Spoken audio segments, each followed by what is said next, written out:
everybody. Shelby McDaniel. I am here with Miss Elizabeth, goes by Liz Cook.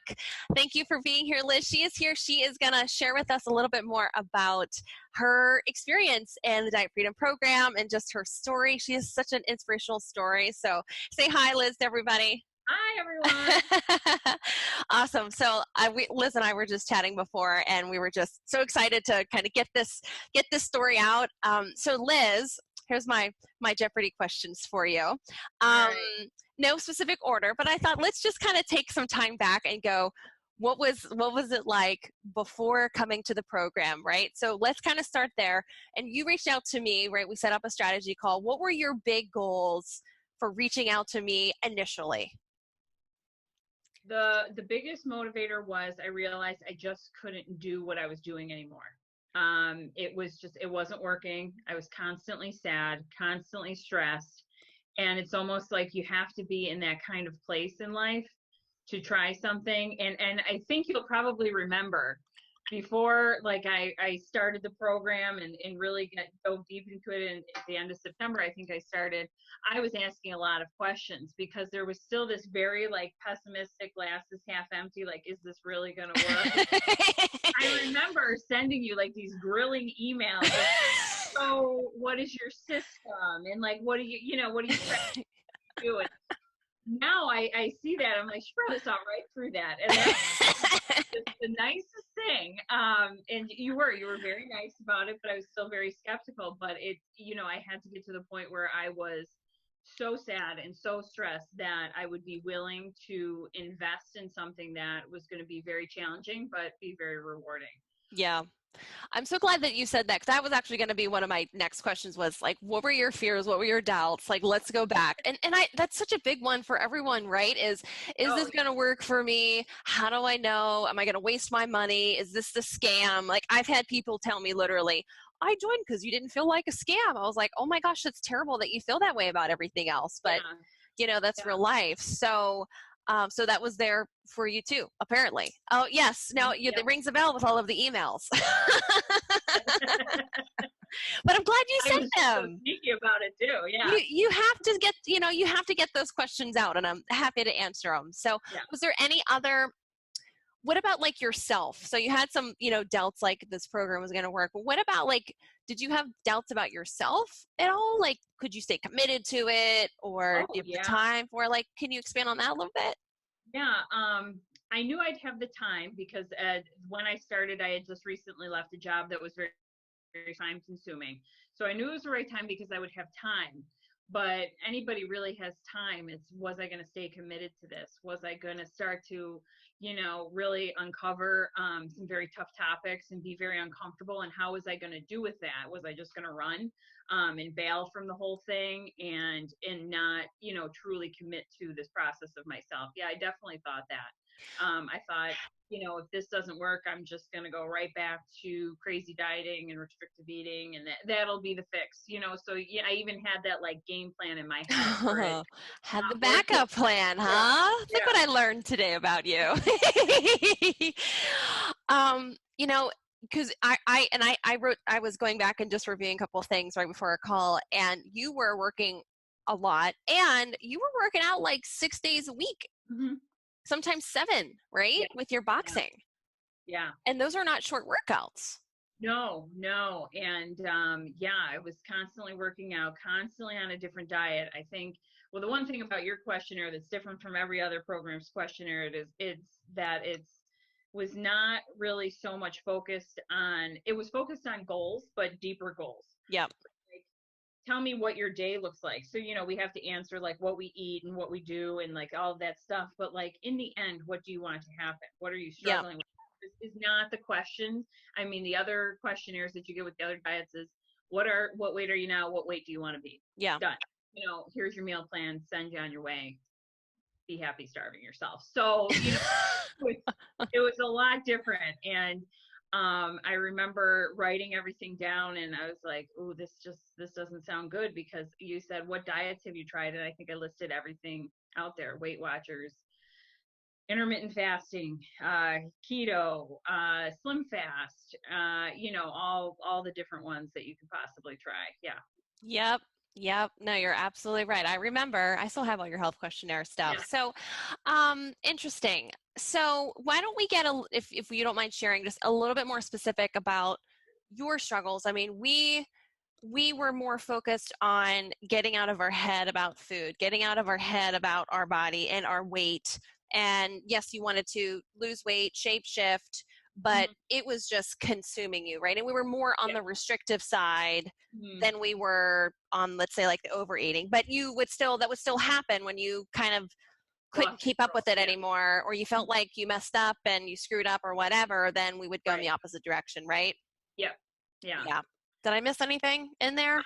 No, and really, like, if I was on a diet and I messed up, then I would definitely, binge eat. Or if I had a bad day, if I just Yeah. wasn't, if I was stressed out, if I was sad, a lot of emotional triggers that I now see, that I would binge eat with those two. Yeah. And the other thing too was that like you weren't doing anything else in your life. Yeah. Like no social, not really having No. fun, in No. any other way because it was life. It was just like workout, and then like your daughter. Like that was Yeah. it. Yeah. That was it, Yeah. And right? I would say probably everything started about 10 years ago. Um, when I wanted to lose weight, and I initially started seeing a trainer, and he put me on a meal plan. And I started to see really fast results, and that was very exciting. And then I became obsessive about it, and I stopped eating, took a lot of laxatives, a lot of diet pills, Yeah. every diet pill that you could possibly imagine. I took sometimes at the same time. So I always just Wow. very, very grateful when I look back on that I didn't have a stroke or cardiac arrest or Yeah. anything. And like I said, I stopped eating. And then obviously the weight came back, with a vengeance. And that's when it really switched from being obsessive about being skinny to, oh my God, I can't believe this has happened. I no longer can go out anymore. I didn't want to be social. That's what led me to kind of stay isolated, stay indoors. And then the stress of that and those thoughts also caused the binge eating too. And Yep. then the kind of constant, I'm going to try this diet, I'm going to try this diet, I'm going to try, and I'm going to get back to that skinny, skinny self. Um, but what I kind of realized is that that girl wasn't very nice, the girl that didn't eat. And um, Nice or she wasn't. happy. I mean, how are you supposed to feel good like that, starving Yeah, your body? she was very mean. She was judgmental of others, which was terrible. Definitely, that was probably like the height of my drinking. Not that I would say like I have a drinking problem, but I definitely was drinking Yeah. more. And the more attention you get, the more judgmental about everybody else, like I became personally. And so, I look back on that and I was like, yeah, I don't want to be that person. So I have to find some sort of, medium where I can just feel good about myself, feel good about what I'm doing with my body, and love myself, where I'm at. Yeah. Yeah. You've done a lot of work in a shorter period of time. I mean, Yeah. like it's I crazy. think it was a good time because I think everything in me was just like, you're ready, you got to do this. Yes. Yeah. And you have to be, not to like change subjects, but that's one reason why, we have a call before we decide to work together. So you kind of have to Right. be in that position where you're not creating these big backup plans and Right. opt out plans, and because you just realize what's at stake. Right. You're not just your health, but just like you Yeah. can't be you, and you can't live your life, and it's just a matter of how. People just need the how, right? So Right. what are some things that you just experienced, learned, going through this process? What are maybe things that when you think about the processes that you went through and practices that you learned, like what were some of the things that just stand out to you, whether it was challenging or fun and rewarding? What stands out? I think probably one of the biggest things was, when do I eat and how many outside external factors were triggering me to just overeat. Mm, And being able to recognize those and, be very mindful of eating when I'm hungry. But if I'm having those kind of emotions and if something is happening, how am I dealing with that now?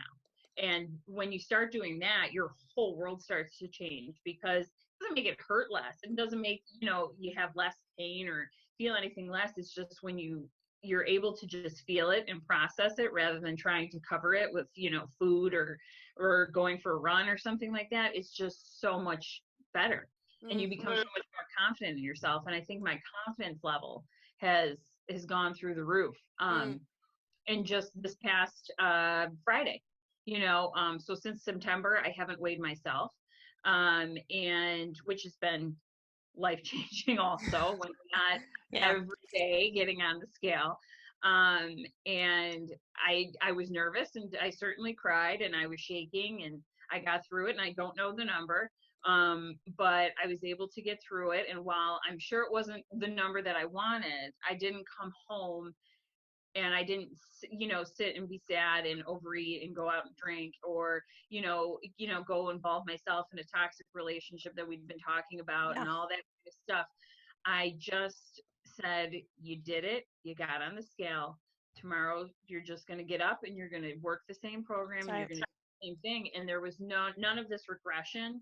And I think that's the biggest thing that I've noticed about myself is that when something goes wrong or there's just something that happens, I'm not immediately like, I'm going to go eat and then I'm going to restrict tomorrow. Yeah. I just deal with things, which has made me feel so much better about myself. Oh my gosh, absolutely. It's a huge accomplishment. I mean, just anything relating to the skill. So, we had talked about that, obviously. Yeah. So awesome job with that. But, just recognizing as you go through the process, like what other things are making you eat, and why are those things happening? And sometimes it's easy, like, oh, I'm restless, or I'm bored. And Right. I wouldn't say easy, but more obvious. And then there's other Yeah. things like, Yeah. hey, you need to go socialize more. Right. You need, Yeah. it's hard to point out. And so now that you're getting clarity on the whys and the whens, then I mean, absolutely, it makes sense that you're able to navigate that easier. And awareness is so huge. Right. But it takes another step beyond that, right? Now, what do I do? A lot of people Right. come in and they're like, I know that I eat because I'm stressed, or I'm anxious, or I'm depressed, and it's like, how do I maneuver around that? And that's Right. really the skills that you've built And past it's weeks. certainly not easy, but the first time you do it, it just then you're like, whoa, I can do this. And then it makes it much easier. And then Yeah. it's like I said, your confidence goes up. And it was a big thing we worked on too, was just getting out of the house, Yes. whether it's with people or it's just by myself, just Yeah. getting out of the house. And at first that was very, very hard. But when you have all these victories and you start to feel better about yourself, you start to think less about what other people are thinking when they look at you. Right. Sometimes they're not thinking anything. Like, that's Yeah. just kind of now. Like, we're not thinking anything. We're just having a conversation. Like, and kind of being compassionate with myself in that way too has been a huge change. So how would you say, because we were really not in a good space about the fear of food, like not wanting to eat because it could, I'm trying to lose weight, and it's like going against what you think that you should be doing, which is eat less, Yeah. right? Yeah. What do you think really brought that calm and peace there for you? Well, that was definitely tough. And you definitely did a lot of coaching around that.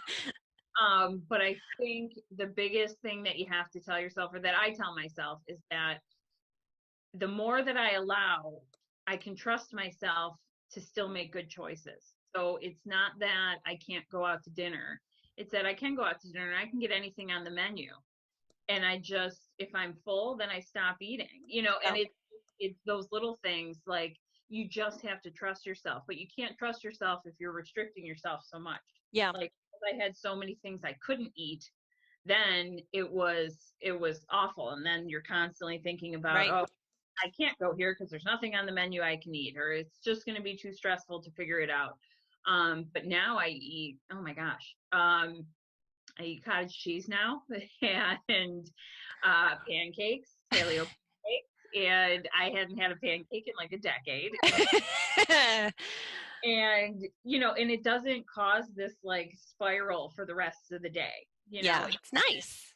It's just nice, and I can go about my day and feel nourished and satisfied and not overfilled, and just then continue to make good choices the rest of the day. It's really about good choices and not so much about restriction. I think that's what I've learned.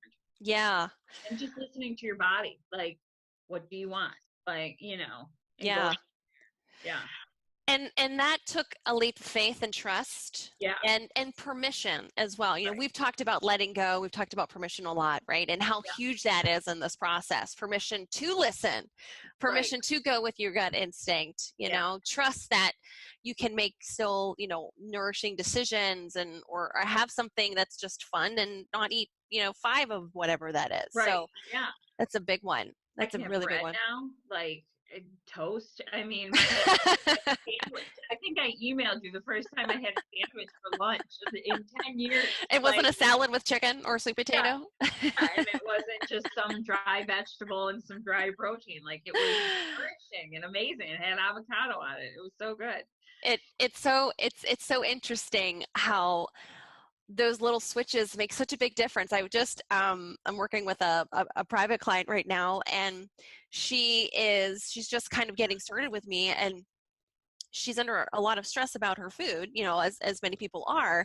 And she's telling me, what she's having for lunch. And she's like, well, I have salads for lunch because that's what I make my husband, and that's what he wants. And I just make one for myself. But she's a vegetarian and she hates it.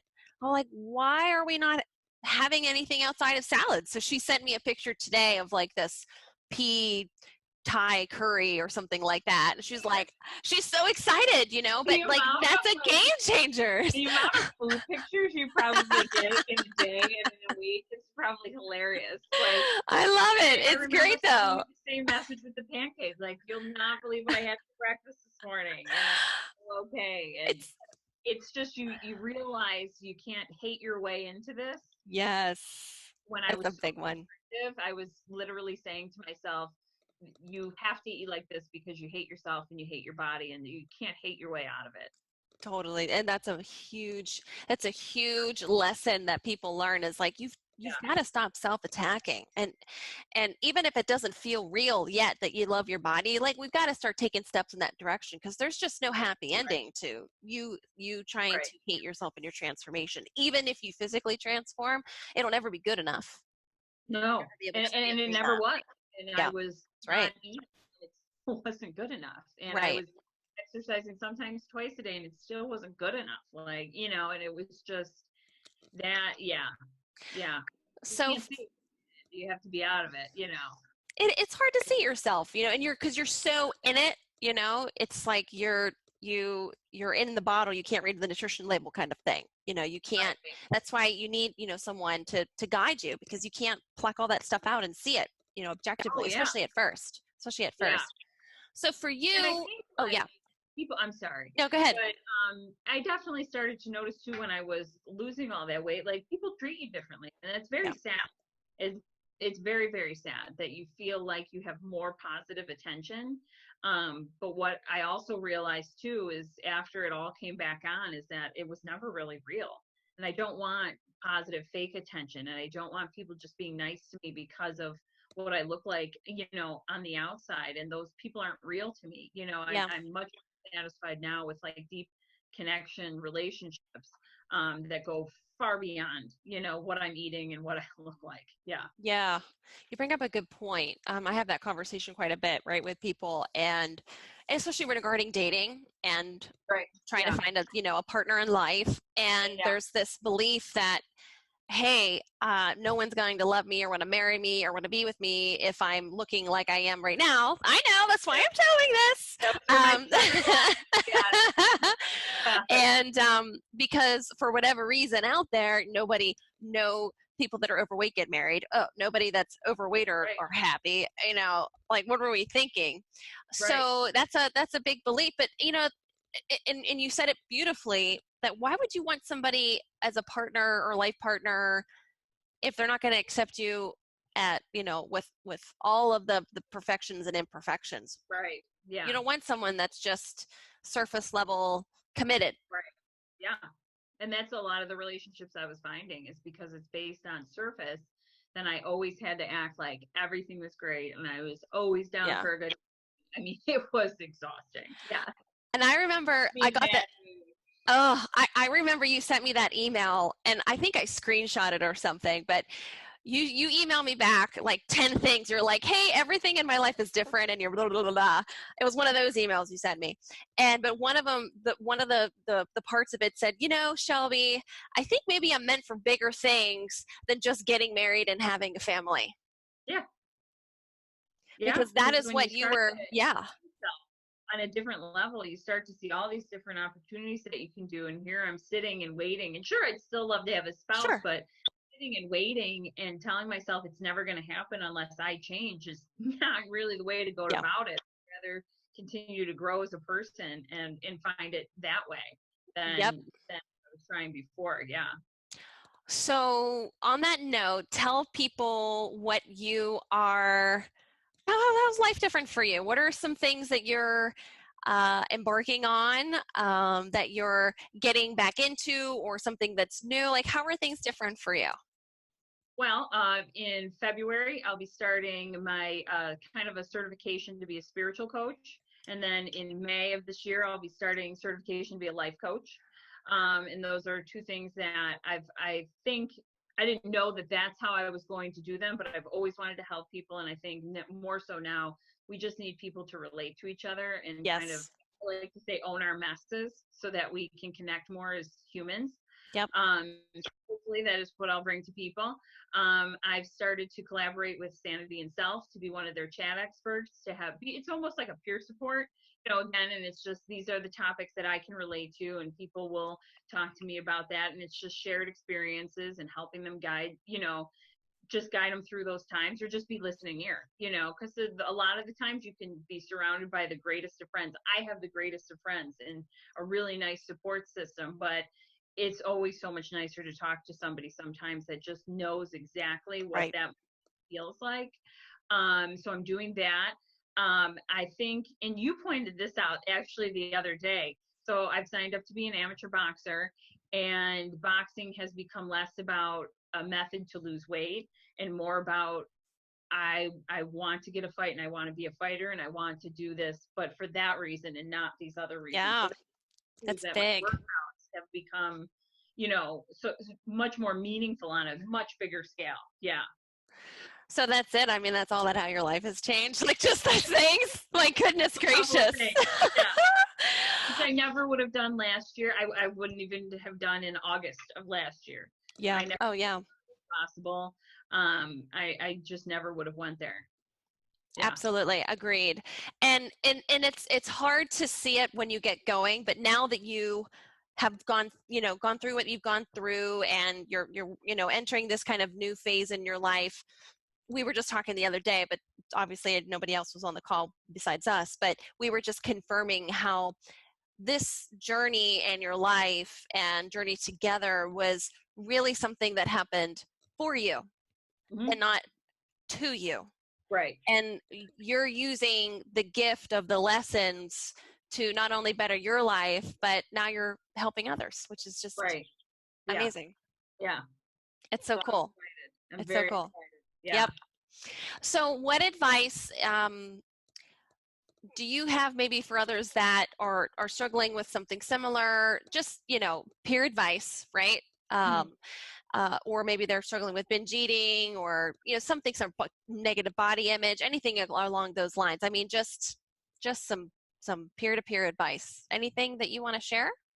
I think the biggest thing that I've learned that I would love for everybody to just understand is I had such an OCD with perfectionism before I came into the program, and those behaviors don't go away overnight, and they certainly don't go away forever, and they creep back in, and all of a sudden you're right back in that place, and it's okay. It doesn't mean that, and you always say that to me, you always go, you're not backsliding. It's just a moment. And I've built up all these tools to get past these moments, but the moments will always be there. But Right. now all of these tools and resources and confidence to get back to the progression that I want to make and just continued forward progression. So it's not, I reverted back to this, I should just stop, which is what I would normally do. Right. Stop and then things would go way south for months. Is that you have to be compassionate enough with yourself to realize you're not perfect, and this is not going to be 100% of the time a perfect, every day is going to be great. You're still going to have those moments, but what's different is you're going to be able to handle them a lot better, and in a lot more healthy way. Oh, absolutely. Oh my God, totally. You said it better than I probably could have said it, and it's because we all have a brain, and we talk so much about the brain, we don't have to get into that on the call, but it's just, when you learn more about that, it's just less of a personal fault. It's less of a blame game, and it's just a chess game now. It's like, I'm going to outsmart you. That's all that it is. It's nothing personal. It doesn't happen overnight. I mean, I've had to spend days refocusing. Yeah. And it feels like I've just spent the entire day refocusing, but it becomes a little easier next time. That's right. It's definitely worth it. And I now feel that I'm worth it. And anytime you're investing in yourself, it's going to pay off. Huge. Absolutely. Oh, so happy for you. So proud of you. Thank you. Just the beginning for you. I know. And that's the most exciting part of this program, that every week is new, every module is new. So you don't know what you're going to learn. And it's scary because, again, you don't know what you're going to uncover. At least you have a good support system that when you do start to uncover that stuff, you're going to get through it. Yeah. Right. Absolutely. Well, thank you for sharing your story and for inspiring many others that I'm sure are going to be watching and listening. So hang out for a bit, but after, I'm just going to stop the recording here for a second. But thank you for everybody that's watching. And Liz, if you want to say bye to everybody, we'll go ahead and conclude our interview. Thanks everybody for watching.